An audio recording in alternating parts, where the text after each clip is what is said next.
On passe à la musique maintenant. Margot, vous nous faites découvrir une musicienne vraiment pas comme les autres. Elle s'appelle Louise Jalut, elle a 28 ans et c'est l'une des très rares joueuses de bandoneon en France. Le bandoneon, c'est un instrument typique de la musique argentine et notamment du tango.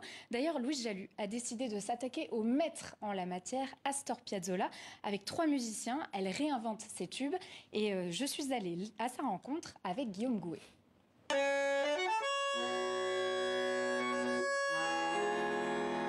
Ce qui me plaît le plus, c'est toutes les sonorités qu'on peut faire avec cet instrument.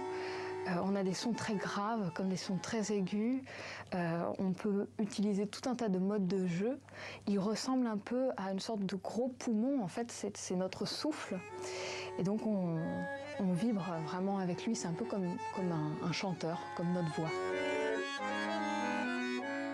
Chez Astor Piazzolla, ce qui caractérise son œuvre le plus, je crois que c'est la rage qu'il avait à jouer et à défendre sa musique. J'ai vraiment voulu lui rendre hommage, non pas en répétant ce qu'il avait fait, parce qu'il détestait ça en fait, qu'on répète, mais donc en m'en emparant et en faisant autre chose.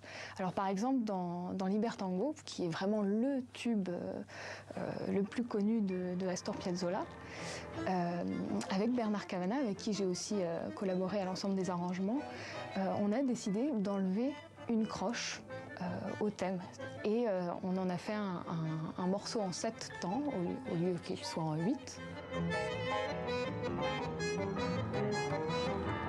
Quand on écrit quelque chose, vraiment on le propose aux musiciens et après c'est eux qui le rendent vivant, qui l'animent.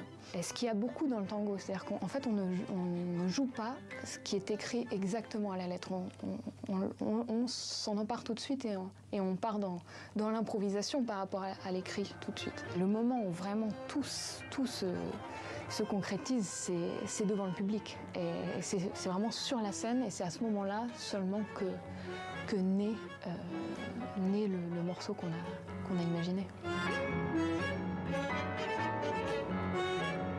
J'ai commencé aussi à travailler sur un nouvel album et là il s'agit justement de reprendre des pièces, des grands thèmes de musique classique ou alors de la chanson comme une chanson de Brassens par exemple et voilà, de la même manière que l'on s'est emparé de Piazzolla, de s'emparer de ces thèmes pour en faire autre chose.